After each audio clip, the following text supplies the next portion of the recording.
कांग्रेस की राजनीति का आधार अब सिर्फ और सिर्फ नेगेटिव पॉलिटिक्स हो गया है। कभी चौकीदार चोर है का नारा, संसद का समय बर्बाद करना, हर इंस्टीट्यूशन को अटैक करना, कभी ईवीएम पर सवाल, कभी चुनाव आयोग को गाली, कभी वोट चोरी का मनगढ़ंत झूठा आरोप, जाति और धर्म के आधार पर लोगों को बांटना, देश के बजाय देश के दुश्मनों के एजेंडे को आगे लाना। कांग्रेस के पास देश के लिए कोई पॉजिटिव विजन नहीं है। सच्चाई यह है कि आज कांग्रेस, और मैं बहुत गंभीरता के साथ कहता हूं, आज कांग्रेस मुस्लिम लीगी माओवादी कांग्रेस यानी एमएमसी बन गई है।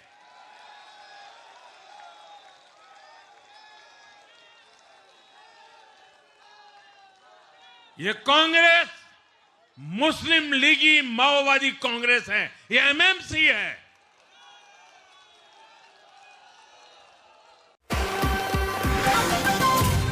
वतन की धरती बिहार का यह चुनाव अपने नरेंद्र भाई मोदी जी और नीतीश जी की जोड़ी ने जो कमाल कर दिखलाया है, प्रचंड बहुमत ला के ये साबित कर दिया कि पूरा देश ये को चाह रहा है, भारतीय जनता पार्टी को चाह रहा है।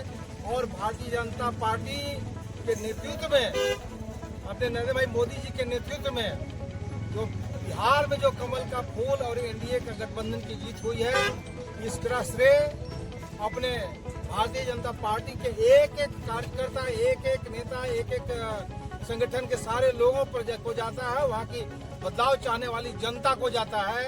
हम आज जो पूरे बिहार राममय हुआ है, इसके लिए हम बिहार की जनता को जय श्री राम बोलते हैं।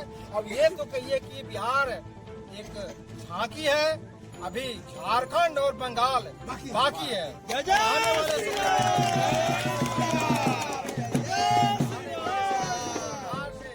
झारखंड में जो स्थिति है, वो स्थिति बदलाव के दरवाजे पर खड़ी है।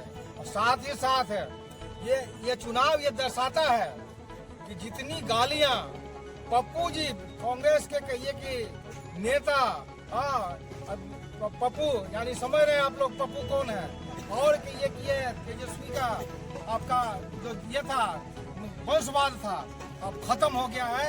पूरे देश में से वंशवाद खत्म होगा और अपने भारतीय जनता पार्टी का कमल फूल पूरे देश में खिलेगा, क्योंकि लोग चाहते हैं, अमन चैन चाहते हैं, विकास चाहते हैं और देश की सुरक्षा चाहते हैं। आज वैसे लोग जो लाल किले पर जिहादी हमला करते हैं, आतंकवादी हमला करते हैं, वैसे लोगों का मनोबल चकनाचूर हुआ है। अब आने वाले समय में ऐसे तत्व का कहीं नष्टाबूद होगा और वंशवाद पूरी तरह से खत्म होगा। हम झारखंड की जनता की ओर से, पार्टी विधानसभा की जनता की ओर से, एक एक बिहार के मतदाताओं के हम जय श्री राम हमारा है।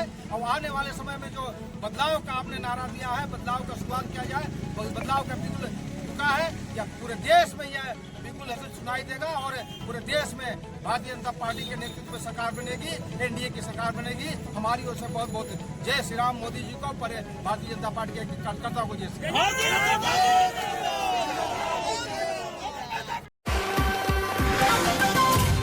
पीटर थाना क्षेत्र के नावाडी पंचायत अंतर्गत फतेहपुर गांव के नजदीक बराकर नदी में शनिवार को 10 बजे एक अज्ञात शव मिलने से इलाके में सनसनी फैल गई। स्थानीय लोगों ने नदी में तैरते हुए शव को देखा और तुरंत इसकी सूचना पीटर पुलिस को दी। सूचना मिलते ही थाना प्रभारी दीपेश कुमार के नेतृत्व में पुलिस दल मौके पर पहुंचा। पुलिस ने शव को नदी से बाहर निकलवाया और उससे अपने कब्जे में लेकर मामले की जांच शुरू कर दी। थाना प्रभारी दीपेश कुमार ने बताया कि शव की अभी तक पहचान नहीं हो सकी है। प्रारंभिक जांच की जा रही है और पहचान होने के बाद ही आगे की कार्रवाई निर्धारित की जाएगी। उन्होंने कहा कि पोस्टमार्टम रिपोर्ट आने के बाद ही मौत के वास्तविक कारणों का पता चल पाएगा। पुलिस आसपास के थानों में गुमशुदगी की जानकारी खंगाल रही है ताकि शव की पहचान सुनिश्चित की जा सके। पुलिस मामले की गहन जांच कर रही है। सबसे पहले मैं बिहार की जनता को, बिहार की महान जनता को विशेष धन्यवाद और बधाई देता हूं कि जिस तरीके से एक ऐतिहासिक फैसला बिहार की जनता ने एनडीए को एक प्रचंड जीत देकर अगले 5 साल बिहार को विकास की राह पर गति देने की सोच के साथ ये फैसला लिया है। मैं ये मानता हूं और मैंने हमेशा कहा है कि बिहार और बिहारियों में वो बुद्धि है, वो क्षमता है कि सही समय पर सही फैसला लेते हैं। ये एक लंबे समय के बाद बिहार में डबल इंजन की सरकार को मजबूती देने का एक ऐसा लम्हा आया जहां एक तरफ मेरे प्रधानमंत्री नरेंद्र मोदी जी की सोच तो वहीं मुख्यमंत्री नीतीश कुमार जी के अनुभव का गठजोड़ अगले 5 साल मजबूती से बिहार को विकास की राह पर आगे लेकर जाने का काम करेगा।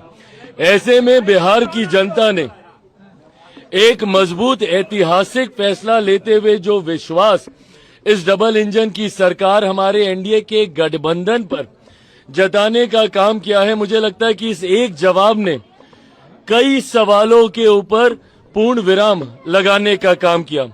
जो लोग मुख्यमंत्री नीतीश कुमार जी की स्वास्थ्य को लेकर सवाल उठाते थे, जो लोग पिछले 2 दशक के एनडीए के कार्यकाल को लेकर सवाल उठाते थे, जो लोग जंगल राज के होने ना होने और आज की तारीख में जंगल राज के क्या मायने हैं उस पे सवाल उठाते थे, या जो लोग मेरे प्रधानमंत्री की प्राथमिकता में बिहार कितना है उस पर सवाल उठाते थे, या जो लोग चिराग पासवान के बिहार फर्स्ट बिहारी फर्स्ट पे सवाल उठाते थे, गठबंधन में मेरी भूमिका के ऊपर सवाल उठाते थे कि इसके पास ज्यादा इसको सीटें दे दी गई, इतना ये लोग प्रदर्शन नहीं करेंगे। मुझे लगता है ये एक जवाब ने एक रिजल्ट ने कई प्रश्नों के जवाब देने का काम किया।